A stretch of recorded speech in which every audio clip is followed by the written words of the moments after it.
প্রথমে ভালো করে মাছটাকে ভেজে নেব। মাছটা প্রায় ভাজা হয়ে এসেছে, দেখতেই পাচ্ছ। মাছটা ভেজে তুলে রাখবো। তারপর পেঁয়াজ, আদা, রসুন, লঙ্কা বাটা, আদা বাটা, গুঁড়ো লঙ্কা, জিরে গুঁড়ো, হলুদ গুঁড়ো সব দিয়ে ভালো করে পেঁয়াজটাকে ভেজে নিয়ে মশলাটাকে কষিয়ে নেব। ভালো করে কষিয়ে নেওয়ার পর অল্প ভালো করে যতক্ষণ না তেল ছাড়ছে ভালো করে কষিয়ে নেব। নিয়ে অল্প করে জল দেবো। জল দিয়ে আরেকবার কষিয়ে নেব।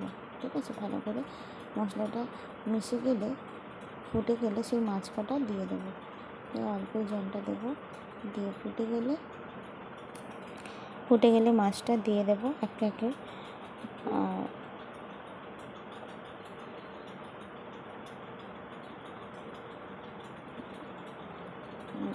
প্রায় ফুটফুট ধরে গেছে। আর ধনেপাতা কটাও ছড়িয়ে দেবো, দিয়ে চাপা দিয়ে দেবো। এইভাবে মাছের ঝাল করবে। আর এগুলো হলো গঙ্গার বেলে, খেতে খুব টেস্টি হয়। তোমরা খেয়েছো কি জানি না। প্রায় ঝোলটা ফুটে এসছে, দিয়ে চাপা দিয়ে দেবো ধনেপাতা কটা ছড়িয়ে। কেমন হয়েছে কমেন্ট করতে ভুলবে না। সবাই সুস্থ থেকো, ভালো থেকো।